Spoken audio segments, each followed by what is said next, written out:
Magandang araw po. Welcome po sa aking channel, Lognay TV. Patalasasan po, meron po ba kayong mga properties na napapabayaan or non-performing assets? Plan nyo ibenta, pero wala kayong oras sa pagbenta nito. Kung ito'y pagkakatiwala nyo po sa amin, tawag lang po kayo sa aking numero, usap po tayo, gawan ko po ng video for free. Yes, libre po, wala po kayong babayaran. Tutulungan pa namin kayong mabenta ang inyong property.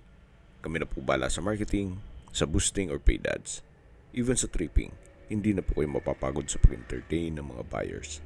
Kami na po bala sa lahat. Tago lang po kayo. Nandito po tayo ngayon sa Silang Cavite sa loob ng isang exclusive subdivision na kompleto po ang amenities at meron pong 24 hours security. Ito pong bagong video presentation natin ay isang brand new house and lot. May lot area po ito na 157 square meters at may floor area na 193 square meters. 4 bedrooms, 4 bathrooms, maid's room with own toilet and bath.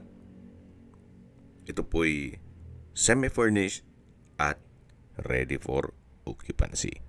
Tungkol naman sa dokumento nito, ito po'y titulado, buhay po ang may-ari, kaya wala po kayong maging problema sa documentation o sa transfer ng title.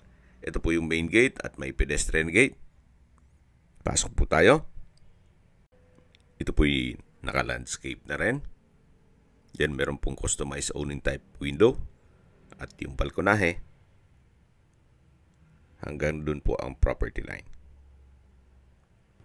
At bago po tayo pumasok sa main door, ay i-check natin yung garahe na kung saan kakasya po ang isang sasakyan. Meron naman pong common parking dito sa harapan ng bahay.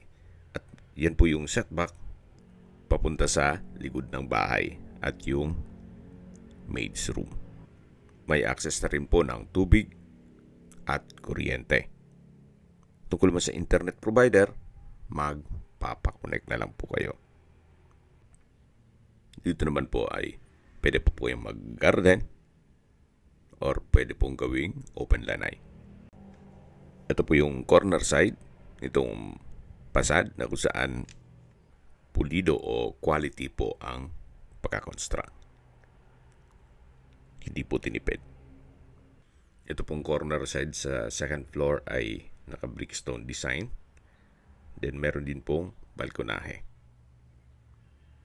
Ito po yung main door. Dito po sa entrada ay naka-tile flooring. Then itong pintuan ay naka-solid wood. At welcome po dito sa bahay ni Mama at Sir, na kung saan ito po yung living area o salas na meron pong modern design chandelier. Meron na rin pong sofa set with center table. May understair shoe rack. Naka-ceiling cove design. At may cove lights. Then premium tiles po ang ginamit dito sa flooring.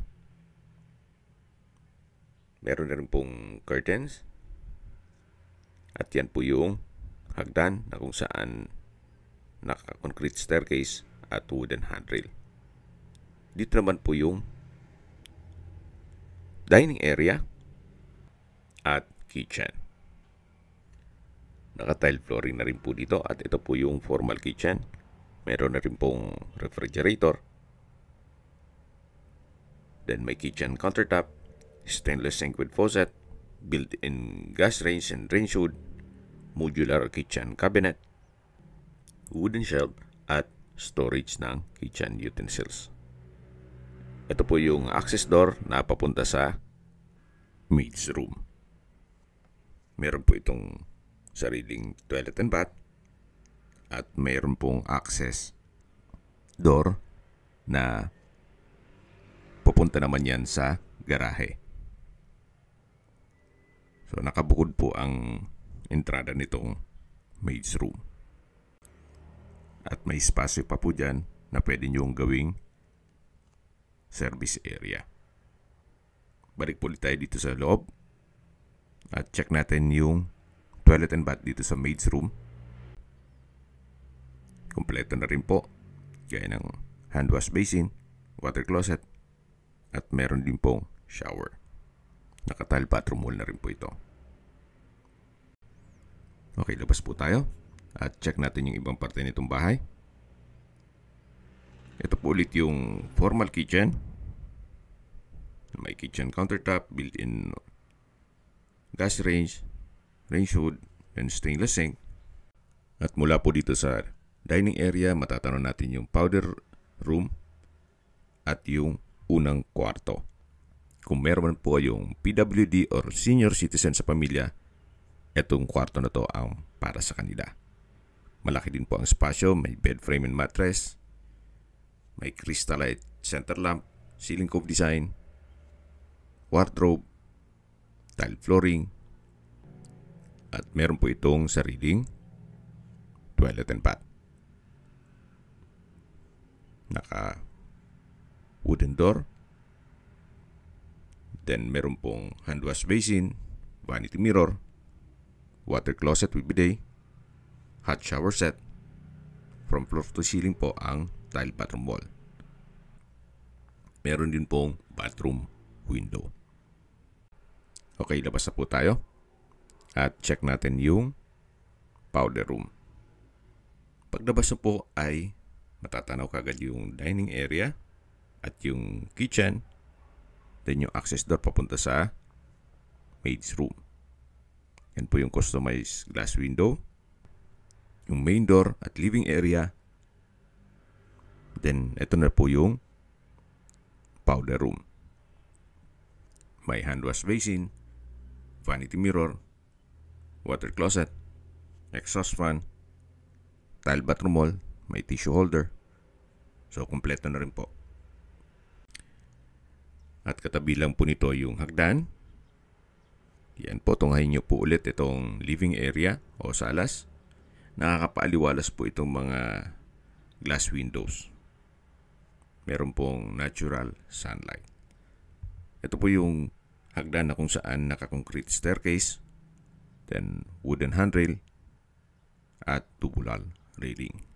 Meron din pong modern design na chandelier. Malaking bagay po itong staircase window na nag-serve as natural sunlight. Akyat po tayo, samahan niyo po ako. Yan po yung hagdan papunta sa attic. At nandito na po tayo sa second floor. Check po natin itong unang kwarto na naka-solid wood door. Then napakalaki din po ng espasyo. Naka-tile flooring, may customized window, may wardrobe, ceiling cove design, crystalite, center lamp, may mga curtains rin po at wooden rack dun sa dulo. Bali po, ito po yung pangalawang kwarto. Lipat po tayo dito sa third bedroom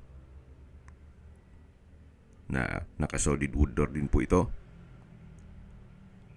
At sa espasyo, sakto lang. Hindi naman siya ganun kaliit at hindi naman ganun kalaki.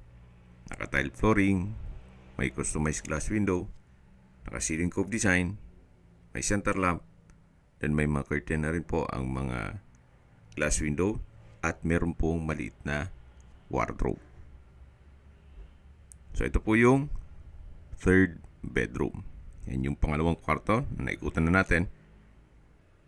Yan po ulit yung hagdan. At bago natin pasukin yung isang kwarto, ay check natin itong common toilet and bath.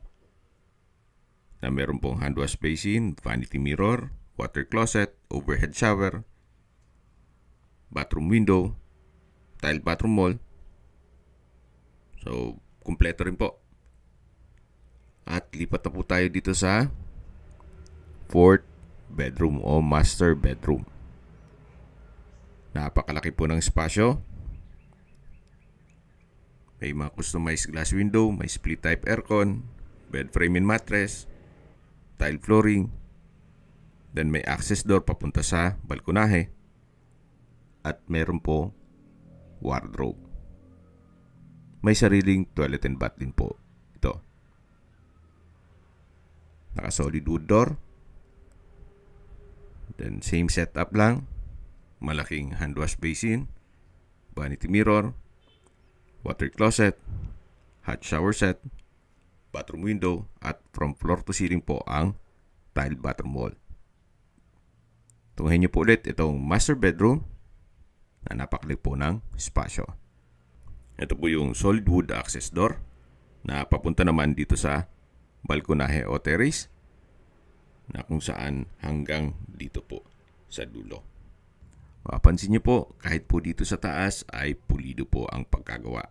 Ito po yung naka-spandrel ceiling, then meron pong wall lamps, naka-tile flooring na rin po dito sa balkonahe, at babalik na po tayo dito sa loob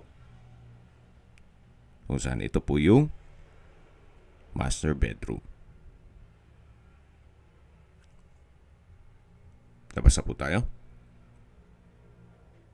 At check na natin yung attic. Napakaganda po ng disenyo nito na maximize nila yung spasyo. Kung big family po, pwede na po ito sa inyo.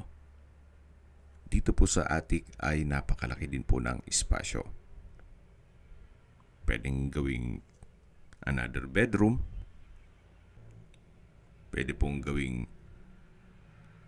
study room or office or stock room. Depende po kung anong magiging purpose nyo dito sa attic. Meron din pong chandelier. So, bababa na po tayo. Meron din pong owning type staircase window. At nandito na po tayo sa second floor. Meron pong 5-ring chandelier. Then, yan po yung tinutukoy ko na customized glass window dito sa staircase na nag-serve as natural sunlight.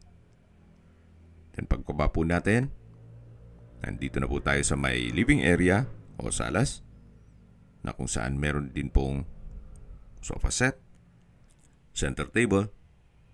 Yan po'y freebies na ni owner. Then sa dulo po pala meron ding shoe rack dun sa may main door. Habang naglilibot po tayo, pag-usapan natin ang distance, location at travel time. Mula po sa Nuvali, ang distance is 3.3 kilometers at ang travel time is 7 minutes. Kompleto na po gaya ng malls, hotels, restaurants, banks, schools, church, mga business establishments at hospital. Yan po yung lagi kong binabanggit sa inyo na dapat nyo i-consider sa paghanap ng property, yung meron pong malapit na hospital. Hindi ko naman po sinasabing sakitin kayo. Yan naman po for emergency purpose lang naman. At mula naman po sa UST Santa Rosa Campus, ang distance is 14 kilometers at ang travel time is 26 minutes. Mula naman po sa Tagaytay, ang distance is 21.1 kilometers at ang travel time is 54 minutes. At mula naman po sa Calax, ang distance is 3.8 kilometers at ang travel time is 7 minutes. At kung manggagaling naman po sa Manila o sa airport, ang distance is 38.3 kilometers at ang travel time is 46 minutes. Opo, less than an hour, nasa Manila na po kayo. Ganun po kaganda ang lokasyon nitong property. Okay, sa presyo na po tayo. Binebenta po ito ni owner sa halagang 17.5 million pesos. Kung may mga katanungan po kayo, tawag lang po kayo sa aking numero. At sa mga kababayan naman natin na sa ibang bansa, meron po akong Telegram. Sa mga iPhone user naman, may iMessage. Meron din pong Imo, Skype, Viber at WhatsApp. Same number lang po, 0917-316-3399. Sa mga nagtatanong naman po ng aming Facebook, meron po aming Facebook page na Nov9TV at Facebook Reel Video. Meron din pong TikTok at Instagram. May ibang YouTube channel po kami na The Nov9TV channel, Nov9TV Listings, Nov9TV On The Spot, Nov9TV Updates, at Nov9TV House Rental. Sana po naibigan nyo ang video presentation. Paki-like and subscribe na po sa aking channel para ma-update din po kayo sa aking future listings. Kung sakali po hanap nyo yung mas malaking sukat ng lupa, meron din po kami ibang listings na pwede nyong pagpilian. Huwag po kayo mag-atubiling tumawag sa amin, then let us know your budget para malaman namin kung anong property pwede namin ilok sa inyo. Sa lahat pong viewer, subscriber at nagtiwala po sa amin, salamat po sa suporta. Ingat po kayo lagi at yung pamilya. Maraming salamat po.